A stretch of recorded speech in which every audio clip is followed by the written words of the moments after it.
कोई एक बयान जनसुराज के आने से पहले दिखा दीजिए जहां पलायन रोकने की बात किसी दल ने, किसी नेता ने कभी बिहार में किया।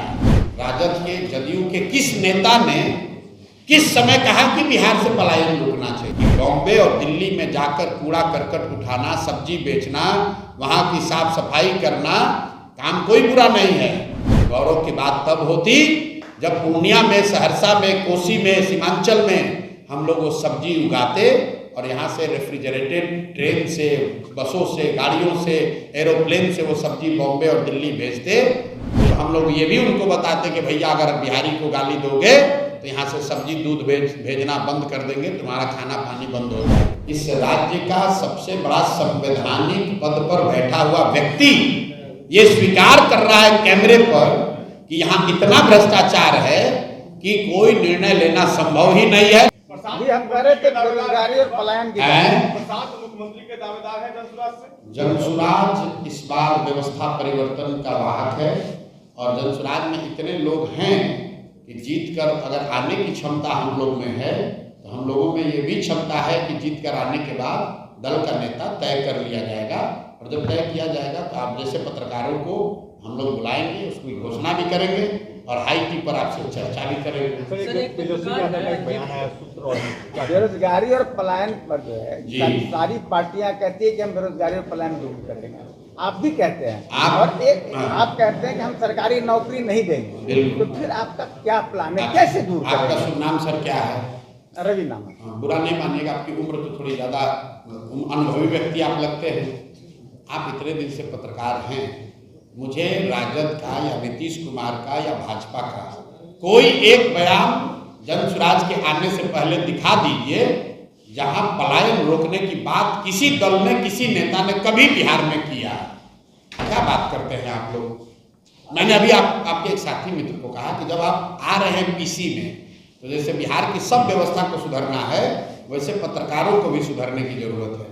आप आइए तो रिसर्च करके आइए, आपका जवाब तब देंगे जब आप बताइए कि भाजपा के, राजद के, जदयू के किस नेता ने किस समय कहा कि बिहार से पलायन रोकना चाहिए।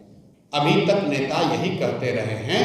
जब दिल्ली में, बॉम्बे में बिहार के पलायन से पीड़ित लोगों के साथ दुर्व्यवहार होता है तो अभी तक यहाँ के नेता यही कहते रहे हैं कि अरे भाई अगर बॉम्बे में, दिल्ली में बिहारियों के साथ मारपीट करोगे तो वहाँ पर सब्जी नहीं बिकेगी, वहाँ व्यवस्था ठप हो जाएगी, वहाँ अपार्टमेंट में काम करने के लिए राजमिस्त्री और प्लम्बर नहीं मिलेंगे, वहाँ पर कूड़ा करकट फैल जाएगा, वहाँ पर ऑटो और टैक्सी नहीं चलेगा। ये पहली बार प्रशांत किशोर और जनसुराज ने 3 बरस पहले कहा कि बॉम्बे और दिल्ली में जाकर कूड़ा करकट उठाना, सब्जी बेचना, वहाँ की साफ सफाई करना काम कोई बुरा नहीं है, लेकिन मजबूरी में उन जगहों पर जाकर ये काम करना बिहार के लिए, बिहार के बच्चों के लिए गौरव की बात नहीं है। गौरव की बात तब होती जब पूर्णिया में, सहरसा में, कोसी में, सीमांचल में हम लोग वो सब्जी उगाते और यहाँ से रेफ्रिजरेटेड ट्रेन से, बसों से, गाड़ियों से, एरोप्लेन से वो सब्जी बॉम्बे और दिल्ली भेजते तो यहाँ के लोगों की आमदनी बढ़ती, हम लोग को यहाँ रोजगार मिलता, हम लोग के बच्चे और युवा भी अपने परिवार के साथ होली, दशहरा, ईद मना पाते।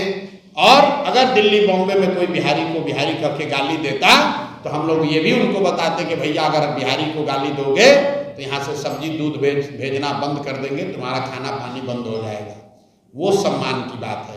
तो पहली बार जनसुराज ने ये बात कही है। जनसुराज ये भी बता रहा है कि पलायन कैसे रुकेगा।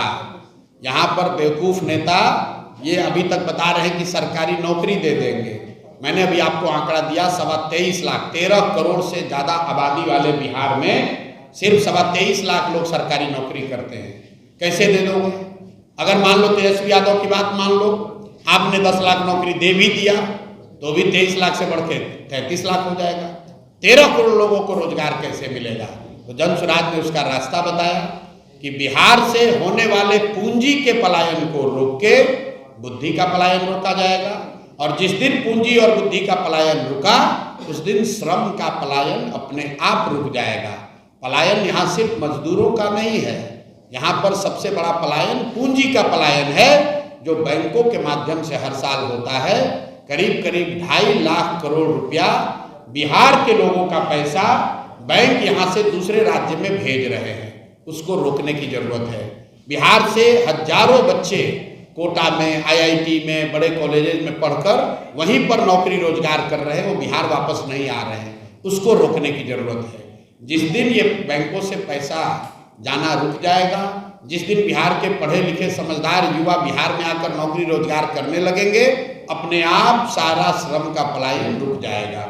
क्या रिजर्वेशन को पलायन का एक कारण मानते हैं?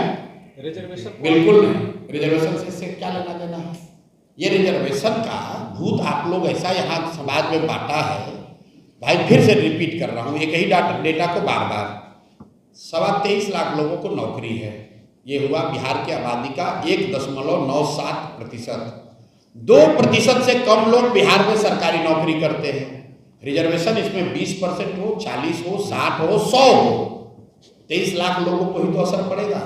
लेकिन समाज को बांटने लड़ाने के लिए ये 23 लाख की बात न करके रिजर्वेशन का आप बता रहे हैं कि हम 60 कर देंगे, 80 कर देंगे। अरे भाई आप 100 कर दो, अगर आप 70% भी रिजर्वेशन कर दो तो भी 13 करोड़ लोगों को उसका कोई फायदा नहीं होना है, कोई फायदा नहीं होना है। ये भ्रम में मत रहो भाई। आपकी सरकार आती है तो कितने दिनों में लगता है कि आपको पलायन रोक लीजिए? 1 साल के अंदर, कितने दिन नहीं, सरकार बनते के साथ ही साल भर के अंदर बिहार से बाहर गए 50 लाख युवाओं को वापस बुलाकर यहीं पर रोजी रोजगार दे दिया जाएगा। इसके लिए मैंने ये भी बताया कि कैसे किया जाएगा। एक विशेष मंत्रालय बनाया जाएगा, एक टास्क फोर्स बनाई जाएगी, और जैसे रिफ्यूजीज आए थे पाकिस्तान भारत के बंटवारे पर तो उनको जमीन, साधन, व्यवस्था दी गई थी, जैसे बांग्लादेश और भारत का बंटवारा हुआ तो वेस्ट बंगाल में रिलीफ एंड रिहेबिलिटेशन का एक अलग से डिपार्टमेंट था, 1.25 करोड़ लोगों को बिहार में, बंगाल में लाकर सेटल करने के लिए।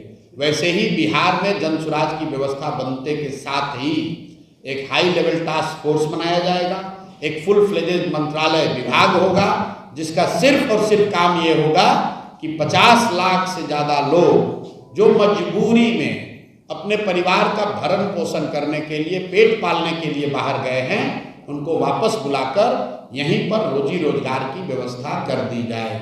ये काम इस सरकार ने भी घोषणा की थी कोविड के दौरान, आपको याद होगा। 23.5 लाख लोग रजिस्टर भी किए थे, लेकिन सरकार उसके बाद सो गई। 23.5 लाख लोग वापस आए थे, उन्होंने ये स्वीकार किया था कि हमको अगर कुछ भी व्यवस्था मिल जाए, 2 रुपया कम कमाएंगे लेकिन हम बिहार में रहेंगे। सरकार ने उनको 1000 रुपया का कुछ स्टाइपेंड वगैरह भी दिया था, सब्सिस्टेंस, लेकिन उसके बाद सरकार सो गई, उन्होंने कोई प्रयास नहीं किया।